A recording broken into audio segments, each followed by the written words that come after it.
Please note, this following podcast features bad language right from the fucking start.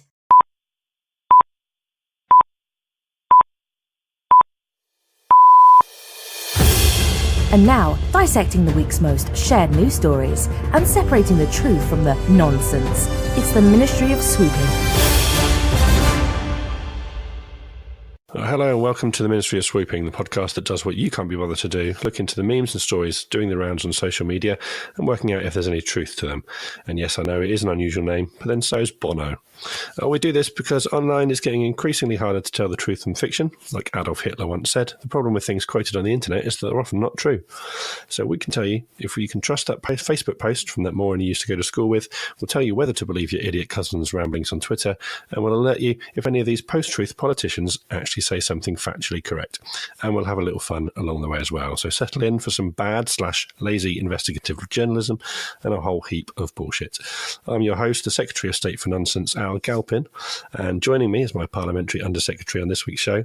On the line, making his first MOS appearance, one of the hosts of the Fallacious Trump podcast and former British Cruiserweight Wrestling Champion, it's Jim Cliff. Hi, Jim. Hi, Alan. Hi, How are you doing? You all right? Yeah, I'm good, thanks. Great. It's great to have you on. Thanks very much. It's a pleasure to be here. So before we go any further, why don't we introduce you a bit better? Tell some people who may not know what you do on your podcast. Well, we look at a different logical fallacy each week using the insane ramblings of Donald Trump basically as examples, because he is just a complete logical fallacy machine. and any fallacy we want to look at, I can find an example of him doing it. So, yeah. That's interesting. I've actually got this week's episode of yours to listen to. I've had so many podcasts on my list while I was ill that I wasn't able to listen to. So I've got still got about half a dozen to catch up on. So I shall look forward to doing that at some point this week. So yeah, anyway, I say thank you very much for coming on. I have to start with a little story. A week or two ago, on our last episode, one of the facts was about hippo milk. And hippo milk being pink. Now, obviously, we do a lot of fact checking on this website. But some of the facts, I must admit, were all put together for our previous podcast, and the same level of fact checking hadn't gone into those facts. And I was just casually listening to Radio 2 the other day, and people were sending in some facts of their own. And one of them was the fact that hippo milk isn't pink. And that got sent into the show. I was like, oh, hang on, well, we just said it was. So I thought I better double check now I've done that. So I did.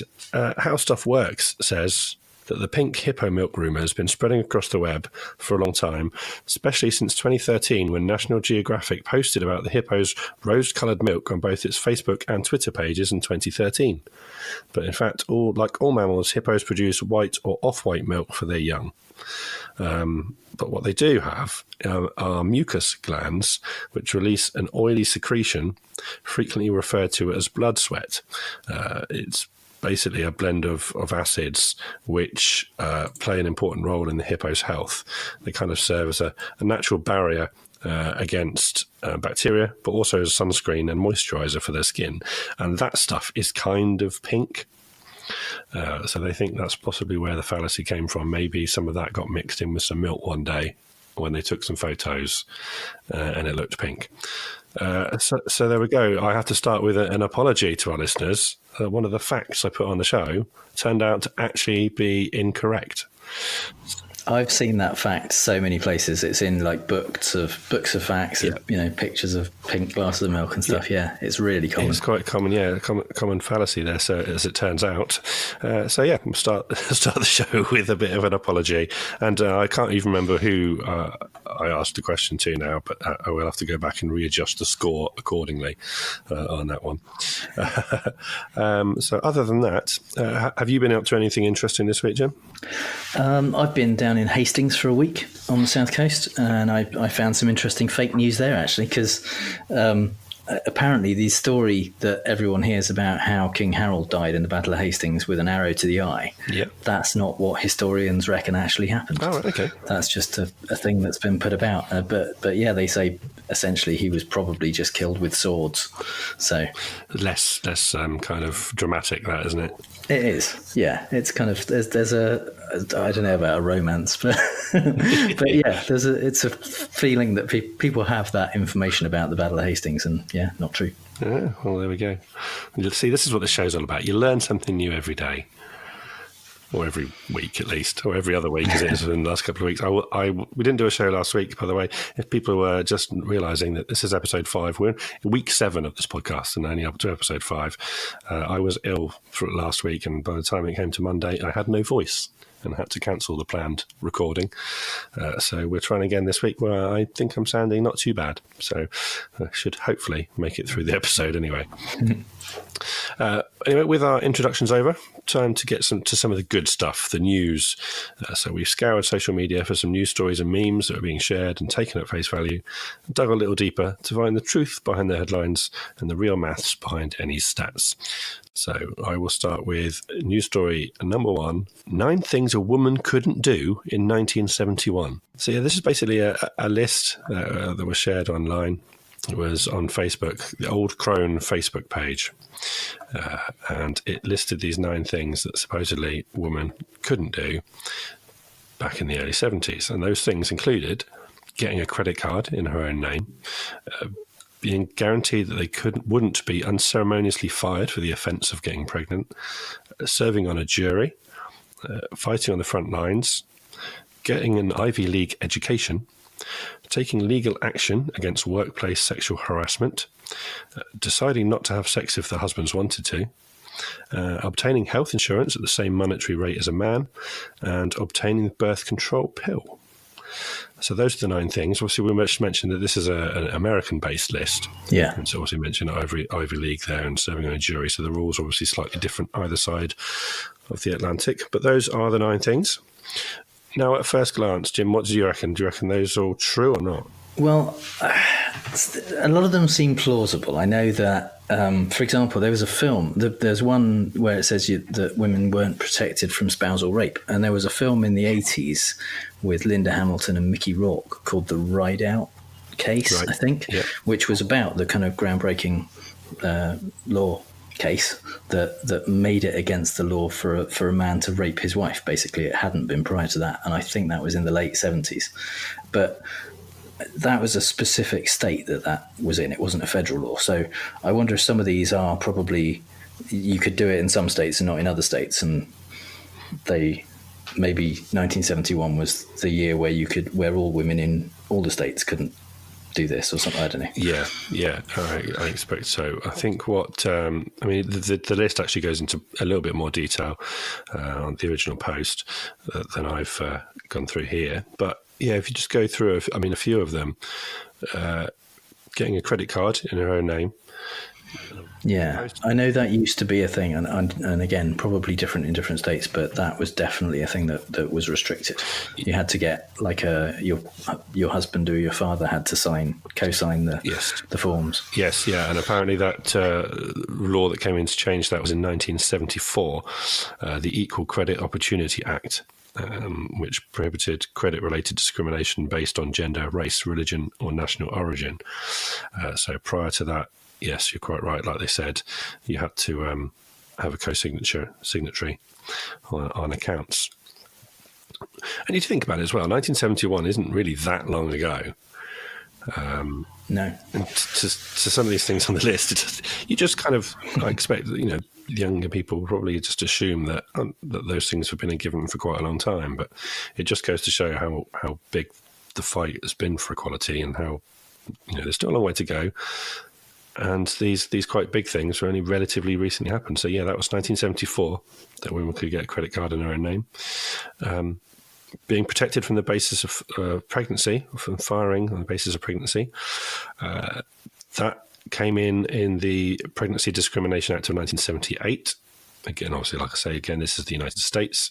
Prior to that, you could just be sacked for being pregnant, which sounds ridiculous again, but serving on a jury.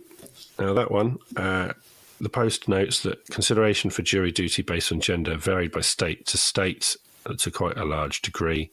Challenges to individual laws were scattered across decades, but the Post correctly identifies 1973 as the first year in which women were permitted to serve on juries in all 50 states. So, yeah, you're quite right. State to state was different. So in 71, you could some places and not others. Yeah. I mean, 12 Angry Men, the classic film, was 1957, and that was obviously all men on that jury. Yes. But I don't know if that's because they weren't allowed to in that state. Yeah. But I don't know. That seemed like the least plausible one to me. It seemed like there's probably quite a lot of places where women could serve on juries before the early 70s. Yeah. Yeah, quite right. And I wonder about... I feel like I've probably seen some courtroom films set before then that had women on the jury. And I wonder how accurate those kind of films were. Like, one of the things I remember a story from when I went to Boston. We went to the bar that Cheers is based on, which is a completely different inside. The Bull and Finch. It looks the same on the outside. And one of the things I remember them telling us there is the door opens inward, I think, on the TV show, but in the real building, the door opens outwards. And the reason for that is fire regulations being different in both Boston and LA, where the inside stuff was all filmed. So I wonder, when you make films like that and you think about the laws in the state, do they think about, oh no, the law in the state where this film is set says that women can be in a jury, but we're filming it in a state where you can't be, so which one do we do? I wonder how accurate those kind of things are. Yeah. But that's a question for another day. I'm not going to get into that right now. Someone could probably do a whole episode of some movie podcast based on that, I'm sure. The next point on the list was fighting on the front lines. The author of the Post correctly states that 1976 was marked as the first time women were admitted to the military academy, and that a ban on women in combat was lifted in 2013. Yeah, that didn't surprise me at all. It's worth noting that the second issue still isn't completely settled. Some people still want that decision to be reversed.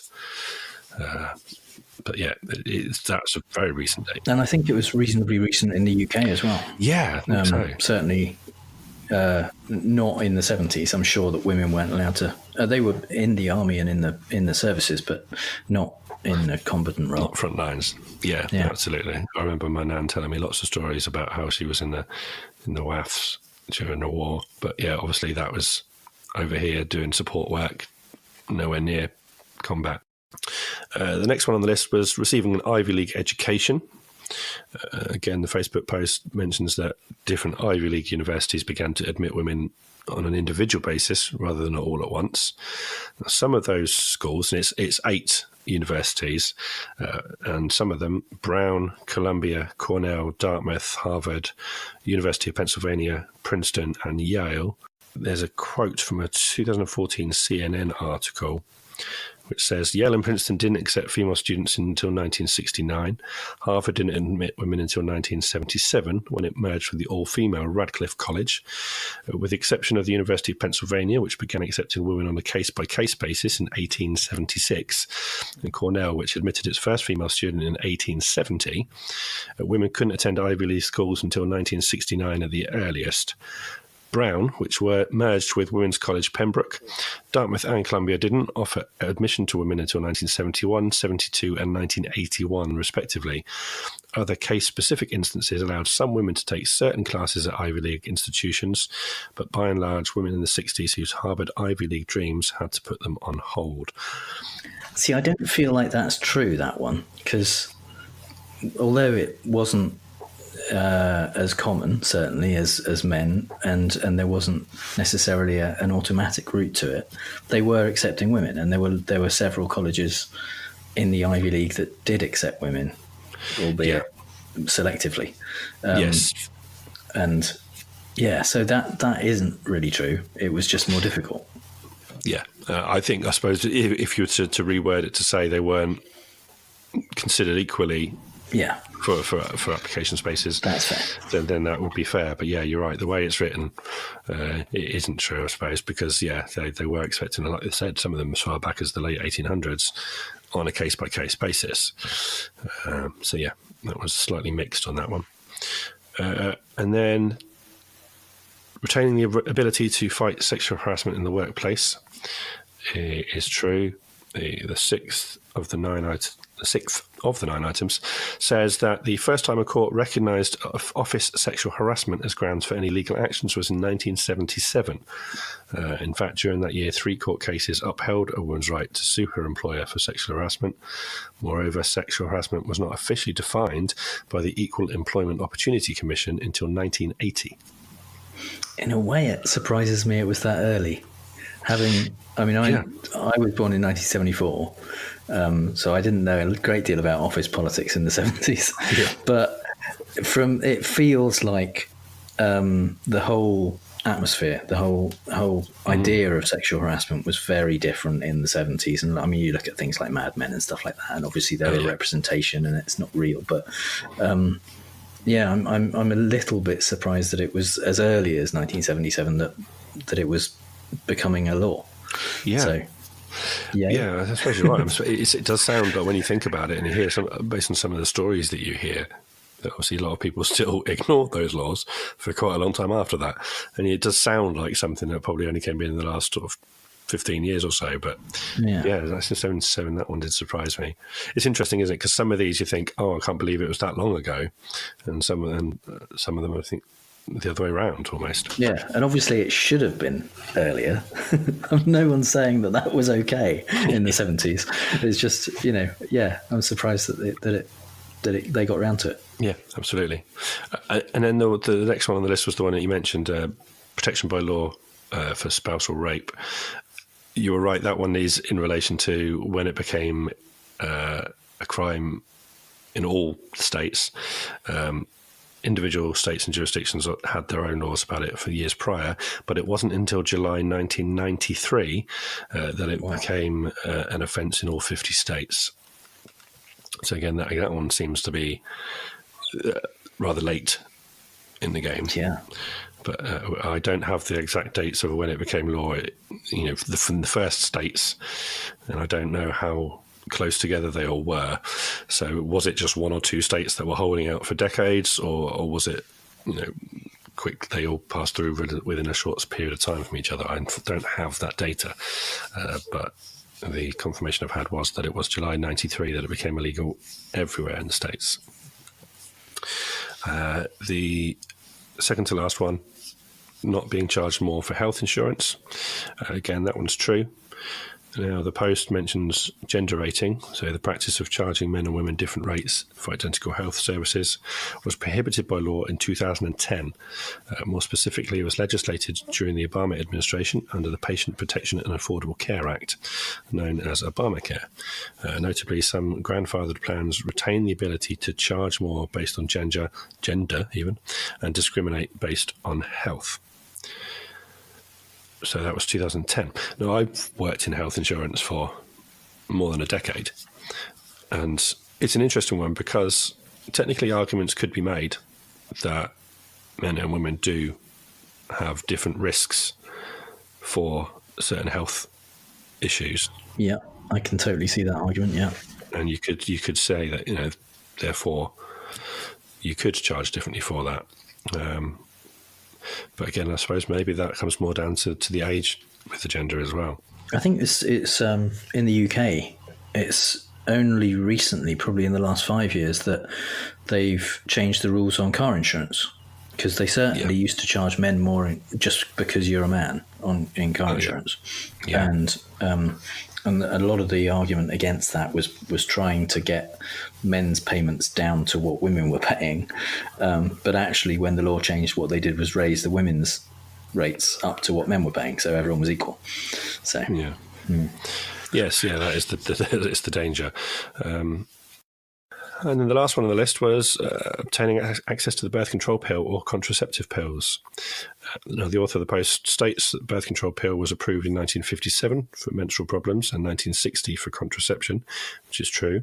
And it wasn't until 1972 that the Supreme Court ruled that the pill could be accessible to anyone who wanted it, whether or not they were married. Yeah, there was a different law for married women and unmarried women, wasn't there? Yes. So it wasn't until 1972 that anyone could get it. So a lot of them, while it says, a lot of these things you couldn't do in 1971, it's quite clear that by 1972, quite a lot of them you could do. So that's why they've picked that year. Yeah. Because it's probably the last year that you couldn't do any of those things. So that one is mostly true. As you mentioned out there, that not true everywhere, but mostly true. Yeah. And it makes the point that it's trying to make, doesn't it? It kind of, although it is arbitrary and somewhat dodgy in some areas, yeah, it makes the point that these rights were fought long and hard for, and we've come a long way, but there's still a long way to go, I guess. Yeah, absolutely. We'll move on to story number 2 and have a quick look through that one. Jim, do you want to have a quick read through the headline on that one? So, yeah, this is a Facebook post, I believe, about the EU regulations on the sale of cabbages. And basically the post compares how many words there are in various things like Pythagoras' theorem, the Lord's Prayer, the Ten Commandments and the Declaration of Independence. And it's all kind of small amounts. Maximum is Declaration of Independence, it says, is 1,300 words. But the EU regulations on the sale of cabbages are 26,911 words. So it's an anti-EU telling us what to do. Yes, absolutely. Of which there's been a lot over the last few years for obvious reasons. I find it quite interesting that the words are so the number is so specific. I'm sure that the Declaration of Independence isn't exactly 1,300 words, and yet they've been very keen to point out to the word what this one supposedly is. We did an episode actually a few months ago called "Lying with Statistics," which talked about how when you are very specific in the numbers that you use, it makes it sound like you've done some research when you haven't. When you've sometimes just plucked a number out of the sky. So using that 26,911 does make it seem like, oh well, if they've gone down to the word and have not rounded up at all, then it must be true. Yeah, absolutely. Now, I found this one quite interesting. I saw this one shared on my Facebook page, and I saved it. And when I came back to type up everything for this show, the post had actually gone. So I couldn't find the name of who it was who shared it or what page it came from. So I did some digging online to find out about it, and I found a very interesting set of articles, and quite a few of them linked back to the same place. Fullfact.org which is a British charity that does a fact-checking charity. They've written quite an interesting article about this, and they point out some of the things that I'd found as well. Apparently this myth dates back to 1951, so older than the EU itself. The claim was originally about the USA's Office of Price Stabilization during the Korean War, which itself was a variation of an even earlier claim from 1943. The claim has been debunked multiple times in each of its forms, and yet still keeps coming back. There's a 2010 academic paper by Gary Allen Fine and Barry O'Neill called The History of the Great Cabbage Hoax, which drew on a 1965 study. There is a seed of truth in its history. The origins thought to be a wire received in 1943 by the Office of Price Administration during World War II from a business organisation in Kansas in response to the issuing of an overwordy regulation about cabbage seeds. And that post originally said, 10 Commandments contain 297 words, the Lord's Prayer 56, the Declaration of Independence 1,821, the Gettysburg Address 266, and it took an OPA lawyer 2,611 words to say cabbage seed is seed used to grow cabbage. So although it's an exaggeration for comic effect, the wire's contents were then reported as fact in the Reader's Digest and mentioned in the Senate that year. Then when the OPS was formed in 1951 during the Korean War, the legend was revived by various people, changing cabbage seeds to cabbages and increasing the word count tenfold, initially to around 25,000 before settling on 26,911. The seeming precision giving it an air of plausibility, like you said. The myth then continues to spread across media throughout the 50s and then revived again in the 70s and 80s as deregulation became a political topic. 1977 is also the first known instance of the target switching to Europe, with the famous US broadcaster Walter Cronkite ascribing it to European common market regulations about duck eggs. Throughout that time, the number of words has generally remained stable at 26,911, with occasional variations, although the subject of the regulations sometimes changed to duck eggs, caramel, foghorns, or other items. They go on to say, in recent years, the myth has appeared in columns in both the Daily Mail and the Daily Express, and the version about duck eggs was mentioned in Parliament twice in the 2000s. So they even go on to actually look into what the EU does to regulate cabbage. Which is nothing. They say we've been unable to find any current EU regulations that apply specifically to cabbages. When the BBC covered the cabbage myth in 2016, they reached the same conclusion. Cabbages are, of course, mentioned in plenty of regulations. There's just none specific to cabbage. So nonsense is basically the story. Yeah, they've even gone, fact check have even gone one further here into working out exactly how many words are in the other things that they mention. So Pythagoras' theorem is basically a formula, but a common sentence version comes out at 22 words, not 24. The Lord's Prayer is claimed to have 66 words, but the traditional Church of England version has 70. The Catholic version has 55. Archimedes' principle, supposedly 67 words long, according to the claim, normally has 20-something words, depending on which version you read. The Ten Commandments are listed as 179 words, but can have anywhere between 76 and over 300, depending on which source you choose. Declaration of Independence has between 1,300 and 1,458 words, depending on what exactly you count. So basically, the whole thing is a complete nonsense. Yeah, I mean, why bother if you're just going to make up a number anyway for the last one? Why bother looking up what the actual numbers are for the others? Just estimate. That'll do. No one's going to care. No. What I find interesting, though, is that it's a repetition of an old story. Yeah. And yet they've kept the number the same. Yeah. I think if you wanted to stop people, a fact check, it's really easy because you can type that number in and it'll come up with all these old rumours. So if you come up with a new number... Yeah, I think because this just feeds into what people want to believe. It's not... the people who it's aimed at aren't going to check. That's the thing. No. It's like Boris's claims about, not being able to sell curvy bananas, which as soon as you actually look into it, is not true at all. But it doesn't matter because the people who he's talking to think, oh, yeah, bloody Brussels telling us what bananas we can do, and it's just it's playing to the particular audience. Yeah, exactly. You're exactly right. It's fling some stuff into a graphic, post it online, and people will just buy it up. Which is one of the things. That's why we exist. We're here for those people who might think that and then listen to this. We want trying to get people to think. Anytime you see something that's having a go at anyone and trying to use stats to do it, take a second look, do some checking, because what you're reading might not be all as it seems. So I will quick look onto number 3, which is a relatively short one. And this is based on a tweet from a man called Todd Vaziri on Twitter. So this guy's retweeted an Associated Press tweet which says, breaking, G7 countries have agreed to immediate $20 million fund to help Amazon countries fight wildfires. And he has added to the story, the budget for Venom was $100 million. So pointing out that the movie Venom had a budget 5 times higher than the amount the G7 countries have pledged to fight the wildfires in Brazil.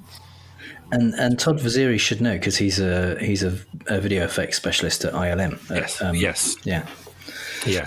And his particular post has been retweeted over 10,500 times last time I looked, and been liked over 35,000 times. So a lot of people have seen this and shared this, and it's been spread out to a lot of people.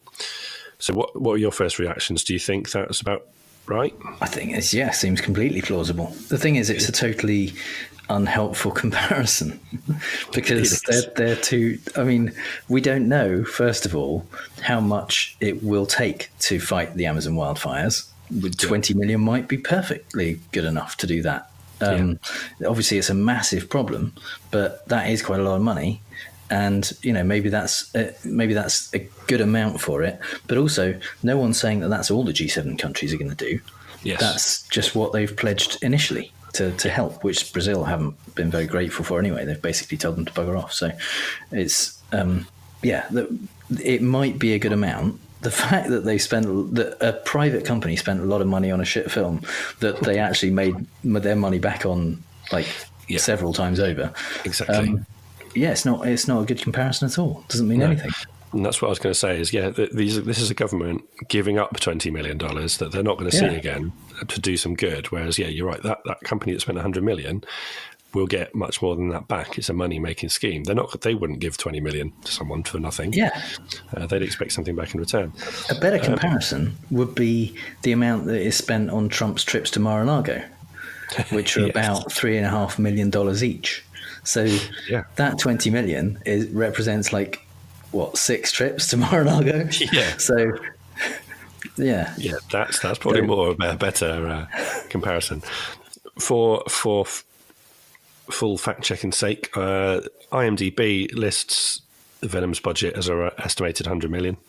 There's also a film business analyst site called The Numbers, which is listed at 116 million. So apparently that kind of discrepancy is par for the course, because some people will include extra tax credits in the budget and others won't, and things like that. Also, marketing is a huge thing. The marketing probably isn't even included in that. So that's sometimes films budgets can double once you include the marketing. It's ridiculous. So it appears that the $100 million is perfectly legit. That's about right for that amount. And we know it's been widely reported that the 20 million figure is also correct. So as a statement, it is true, but as Jim has mentioned, it's not a fair comparison, really, because they are two widely different things. I mean, yes, if you can go even more than that. I mean, there are things that have cost way more than $100 million that you could have mentioned. Films that have spent double that easily. Well, he could have picked one that's cost $1 million but didn't make its money back, like Robin Hood or things like that. It's, at least Venom was actually it was a money-making film, albeit could have been better. Yeah. So that story is true, but it's not really a fair comparison. So we will move on to the next story, which is all about Wall Street. If you want to have a quick read through that one, Jim. So this is a post on Reddit, which is the New York City subreddit, and it says the first border wall in the US was in New York City in 1625, back then Dutch colony New Amsterdam, to keep the Indians out on the tip of Manhattan. Now it's called, surprisingly, Wall Street. Yeah, so this is something I didn't know when I saw this come up on Reddit. I saw it actually shared on Twitter as well. And I found a few other versions of the same story on Twitter. One user said, "Do you know why they call it Wall Street in New York City? Because the Dutch literally built a wall to keep the British out of Dutch colonies. You want to know how well walls work? It isn't called New Amsterdam anymore." And another one said, "In the 1640s, the Dutch inhabitants of New Amsterdam built a 12-foot wall to keep the bad hombres out. In 1664, the British ignored the wall and took New Amsterdam by sea. It's now called New York. They took down the wall and built a street. It's called Wall Street." So the same basic gist in all three versions of that, with slightly different years and facts alongside it. So had you ever heard of this before? I hadn't, no, and it's a cool fact. I like that. I mean, it makes sense when you think about it, that Wall Street would be called Wall Street. And there's a street in London, I believe, called London Wall, which is a similar kind of thing. The original city of London had a wall around it, and that when they took that down, the street that took its place is London Wall. Yeah. And it makes complete sense. It's really stretching it to call it a border wall. Really. yes, I think so. It's a wall around a colony, which has happened all the time in medieval times and the kind of that 16th, 17th century. People built walls around their towns. Yeah. Yeah, it's just a general part of defences back in that time.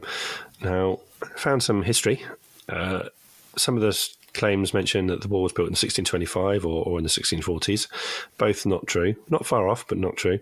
It was in 1653, the year that New Amsterdam was formally chartered as a city.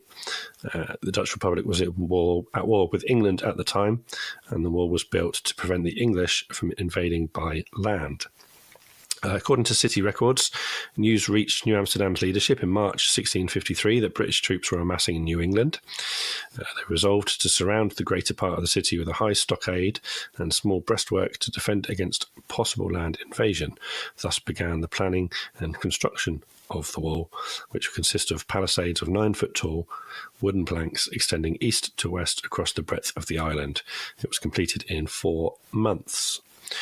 One of the best short histories of the New Amsterdam Wall is a 5-part essay, apparently, by Michael Lorenzini of the New York City Municipal Archives, based on original records from the period.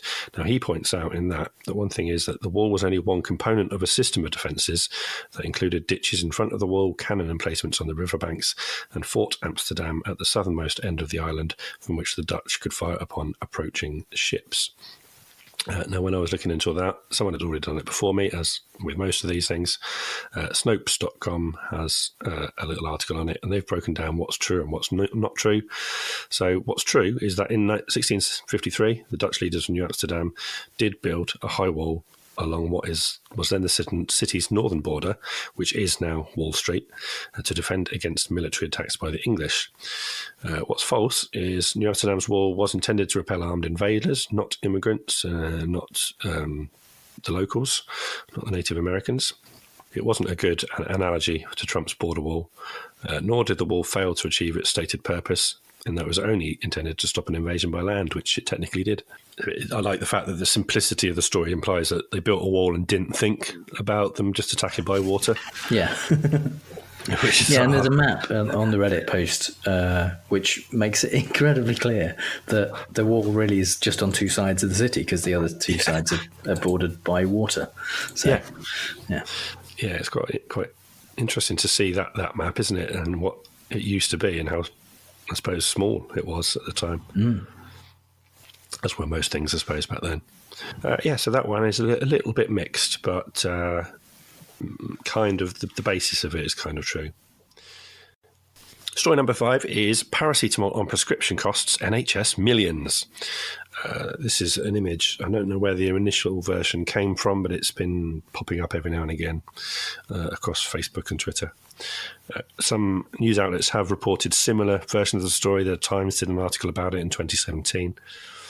And the Post basically says, everyone doing this simple tip could save the NHS up to £80 million a year. This paracetamol is 25p, but it's as low as 16p in home bargains. When you choose to get paracetamol for free from the pharmacist or GP, it actually costs the taxpayer and NHS about £10. If you want to help save the NHS, choose to refuse free paracetamol when you can. So that's the gist of that. And yeah, you can get paracetamol for pretty cheap in some places. Yeah. So, what do you think? I find this very difficult to believe. First of all, I'm pretty sure that the NHS has told doctors to stop prescribing it because people can get it so cheaply. Yep. So it's only prescribed in very rare cases. I'm sure it doesn't raise to the level of 80 million a year. And in many cases, not all cases, there are loads of cases where prescriptions are free to the consumer. People who are, I believe, under 16 and pensioners and various other groups get free prescriptions. But a lot of people pay, is it like £8 or something like that per prescription, per item on the prescription these days? Yeah, I think it's up to £8.60 now, I think it is, last time I got one. Yeah. And that's not maybe even the majority of people, I don't know, but it's certainly a big chunk of the people who are going to the doctors. For them, it would make absolutely no sense to get paracetamol on prescription. They would be paying a lot more. I also question how it could possibly cost the NHS £10 each time, even if they're giving away free ones to children and you can't usually give paracetamol to children, so that cuts out a big chunk of the potential group of people, because they have their own, specialist children medicines.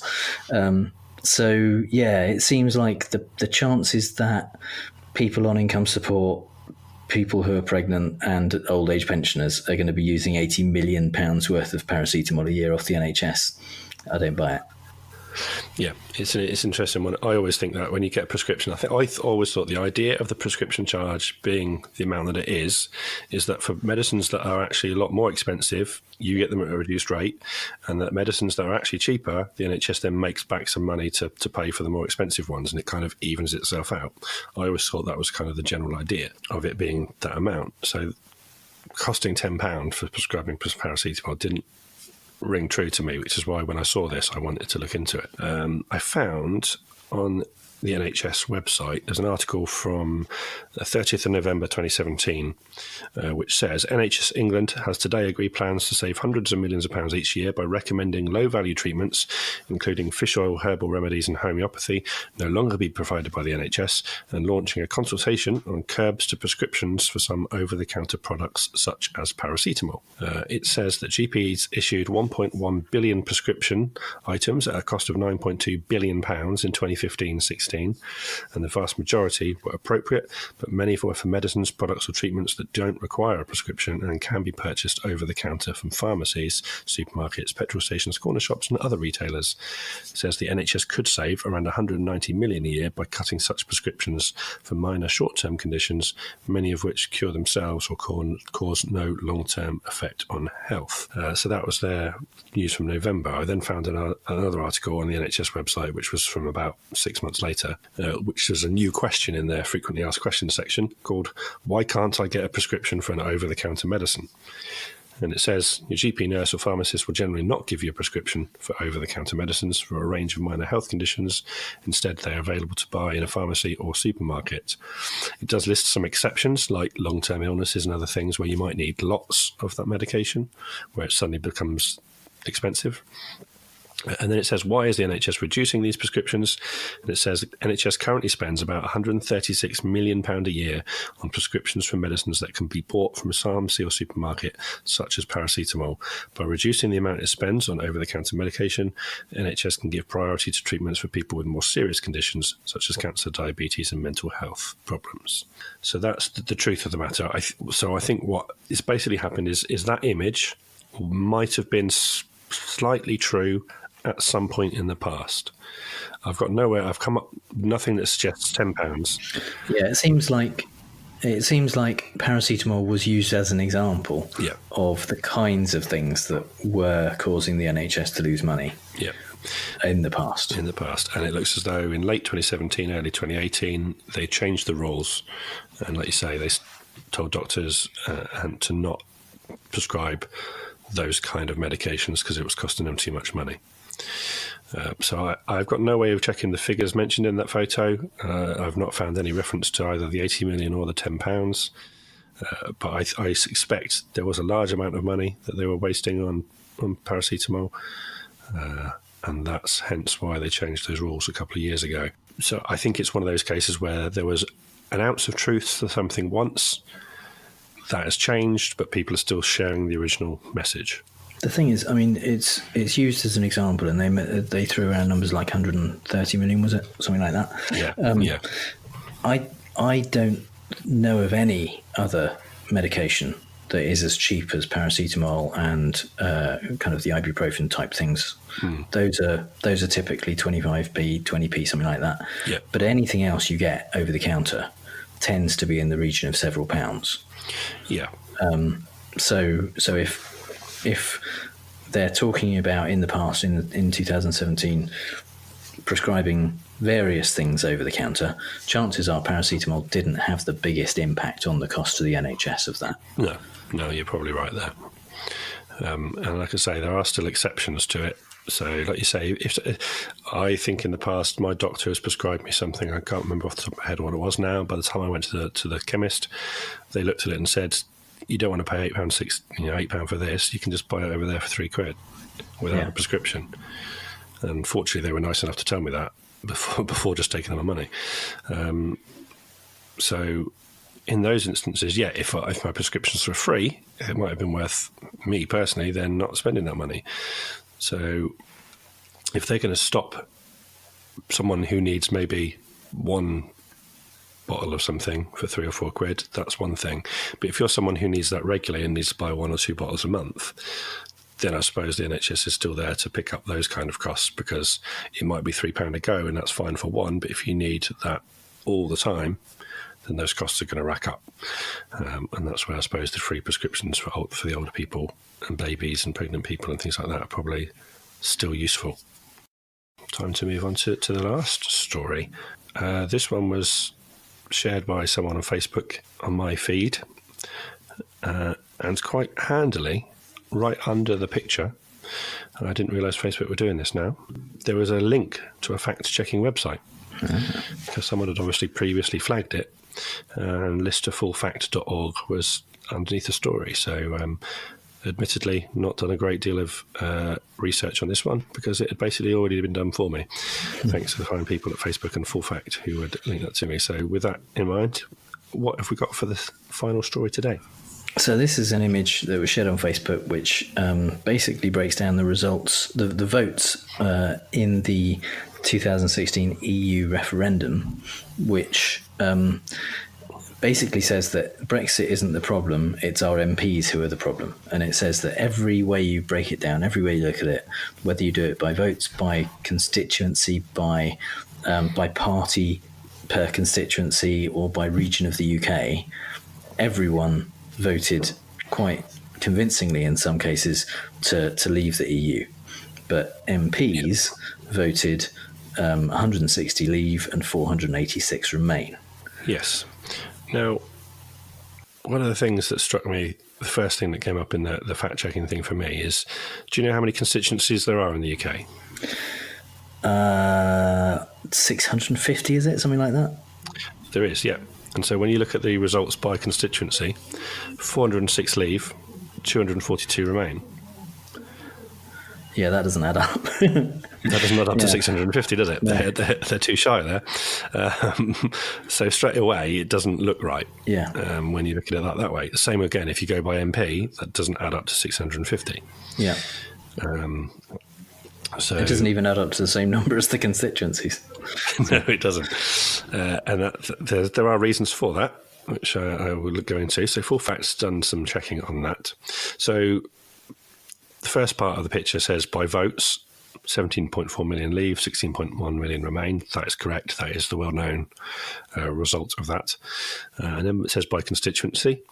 Now, they say that is broadly in line with the best estimates available based on the seats parties won at the 2015 general election, although the numbers aren't perfect because they don't add up to 650. The problem is the results weren't announced by constituency. Some constituencies individually announced their results, and the BBC accessed some data via Freedom of Information requests, which gave results in other constituencies. So there's a political scientist at Royal Holloway University called Professor Chris Hanratty, who has basically done some estimates combined with official results, the BBC data, and some statistical methods to kind of estimate the proportion of Leave and Remain voters. Now, he estimates, including the known results for Northern Ireland, which did declare, so they say that works out then at 410 constituencies voted Leave and 240 voted Remain. So, they're not a million miles away from the truth, but it doesn't add up. So something still is weird about it, really.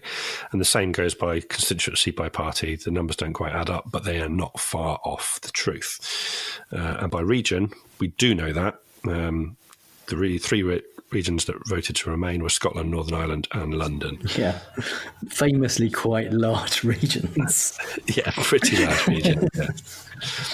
Now, the one at the end, which is kind of the whole point of the thing, is by MP. It says 160 leave, 486 remain. Yeah, the thing that strikes me about that is this is, I mean, it seems to be claiming, this image, that's how the MPs voted in the EU referendum.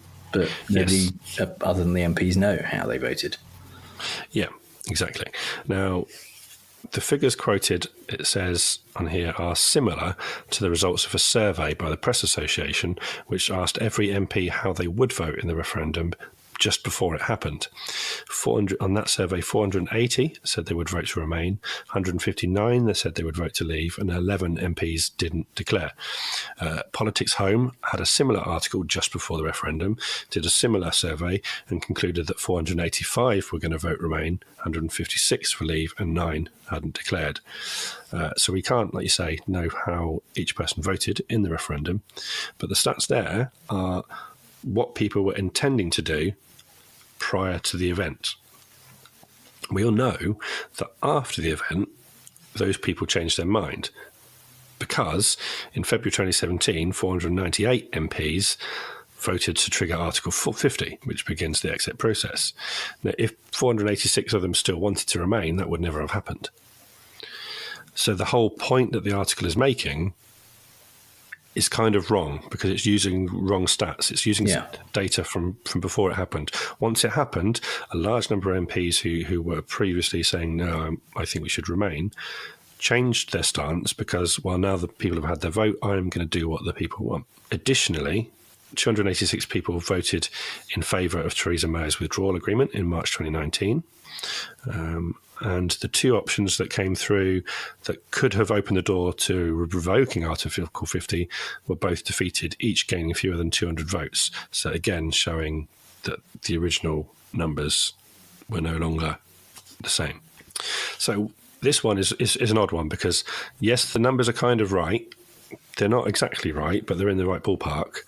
But the point they're trying to make doesn't tie up. They're not using the right data for the point they're trying to make, if that makes sense. Yeah.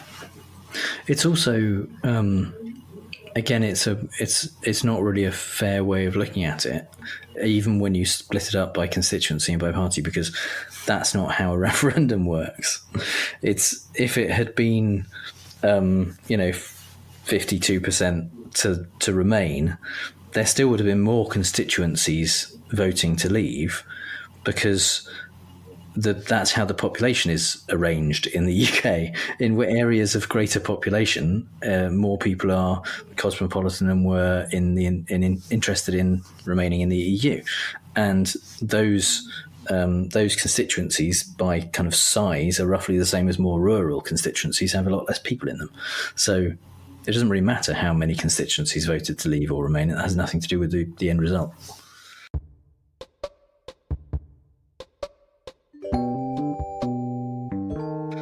Right, so that brings us to the end of our news section this week. So I'd just like to remind people that if they've seen something online or heard something and you want to know if it's true, let us know. We'll take a look at some of your suggested stories and discuss them next time around. You can contact us on Twitter and Instagram, where we are at MOSwooping. You can email us at moswooping@gmail.com. You can also go to Anchor and leave us a voicemail. We are also MOSwooping on Anchor. There's also a Facebook page where you can get updates from us about new episodes, as well as a Facebook group where you can join in our community and share the stories that you found. And they are also called Ministry of Swooping.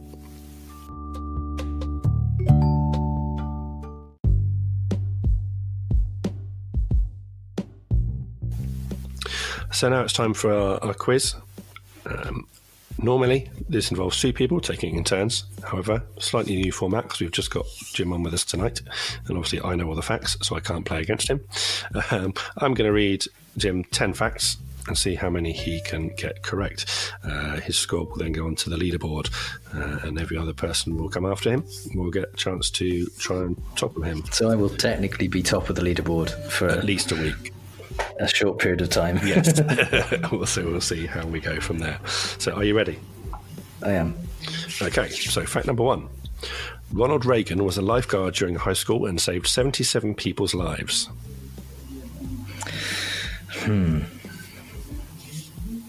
I can believe that. Yeah. That is true. That's true. And this week, after the hippo milk debacle, I have fact-checked all of these facts this week. So at 15, Ronald Reagan became a lifeguard at Lowell Park in Dixon, Illinois, and saved 77 people over the 7 summers working there. He then saved a 78th person 40 years later when he pulled a young girl from a pool at his mansion whilst he was governor of California. Okay, so 1 for 1 so far. Number 2, Bluetooth technology was named after 10th century King Harold Bluetooth. That is a fact I've heard before. I believe that, yeah. Yep, that is Yes. right. That is true. He united Denmark and Norway, just like the wireless technology unites computers and phones. So you're 2 for 2. Number 3, the Geneva Convention's prohibition of improper use of distinctive emblems during warfare also applies to the Jolly Roger.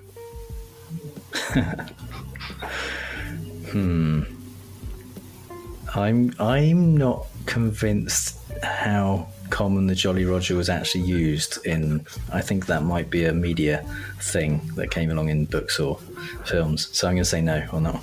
Yeah, that is false. The Geneva Convention, that thing about distinctive emblems, applies to the Red Cross and other medical-based symbols mainly. So yeah, you're right for that one as well. Next one. Dogs are banned from Antarctica. Is that because of the thing? That doesn't ring true to me. I think dogs would be very useful in getting sleds across the ice and stuff. Maybe I'm. I don't know. Yeah, I don't think that's true. In fact, that is true. The ban was made in 1994 because of concern that dogs might spread diseases to seals. So there we go. Next on the list, the official KFC Twitter account only follows the Spice Girls and 6 guys called Herb. That I know is true. That is awesome. That is true, yes. It's 11 herbs and spices. 11 herbs and spices. Yeah. That is completely true. Next one. The main cause of death in lobsters is cancer. That's interesting because lobsters supposedly, like, theoretically could live forever. I mean, I would think the main cause of death is probably being caught and eaten by possibly humans and other sea-dwelling animals. I'm going to say no. I don't think lobsters get cancer. That is true. Yeah, it is false. Sorry, you're correct. I should have said not true. It's true. It is false. Yeah, lobsters don't die of natural causes. They also do not age. So you're quite right on that one. Technically, they could live forever in the right environment if we didn't pick them out of the sea and eat them. Next one. The Lego headquarters has had to be rebuilt 3 times due to shoddy construction. I think I remember seeing a video online about the Lego headquarters burning down because they used to do wooden toys. That's how they started. I don't think that's true. I think it has been rebuilt because of fire. You are quite right. Yes, that story is false. In 1999, hackers revealed a security flaw in Hotmail that permitted anybody to log into any Hotmail account using the password EH. Wow. That's interesting. I haven't heard that one. That seems too simple to be the password that you'd use. I'm going to say no, but I wouldn't be that surprised if it was true. But I'm going to say no. Yeah, it is actually true. Oh, wow. At the time, it was called the most widespread security incident in the history of the web. Okay, so number 9. Dead people can get goosebumps. That's interesting. Just instinctively, I'm going to say no to that. I feel like it's an involuntary response, but I think you'd need some kind of nervous system. That one is actually technically true, but only in certain circumstances. Basically, when rigor mortis sets in, the muscles in the body contract and stiffen up, and just below the hair follicles, you have little muscles that contract, and when that happens, all your hairs stand on end. So technically, yeah, it is true, you can get them, but only once, not recurring. And the last one for tonight, the founder of Match.com lost his girlfriend to a guy she met on Match.com. I just want that to be true, so I'll say yes, that's true. It is true, yes. In 2011, Match founder Gary Kremen told The Week he designed the site with women in mind, and he really knew that his venture was a success when his own girlfriend left him for another man she met on Match. So there we go, you finish with truth there, which gives you a score, if I'm correct, there of 7. That's solid, I'll take that. Solid 7 out of 10. So yeah, that puts you at the top of the leaderboard, at least for a week. And we will come on to see who can topple you, if anyone, next time out. So with that done, the show has basically come to a close. So before we go, a little bit of begging from me. If you've listened this far through the show, then a big thank you. We feel very honoured. Please do hit that subscribe button and make sure you don't miss any future episodes. And if you do have a minute, please do give us a rating and a review on whichever podcast system you're listening to us on. Those ratings do help us a lot. Also, don't forget to follow us on all the social medias and send us any news stories that you want looking into. Contact details are coming up at the end of the show. Now, before we go, Jim, have you got anything else you want to plug today or any final thoughts? We can let people know where they can find your podcast. Yeah, people can go to fallacioustrump.com or find me on Twitter at fallacioustrump. And yeah, we put out an episode every 2 weeks. Cool. Thank you very much for that. Now, we end the show with our good friend Rando Cardrissian to pick our episode subtitle, which we didn't do last time because I was an idiot and forgot the box of cards from Cards Against Humanity. So what we do is we draw 2 random cards from Cards Against Humanity, which is how we got our show name, and this will become the subtitle of this week's episode. I literally just did it whilst you were talking.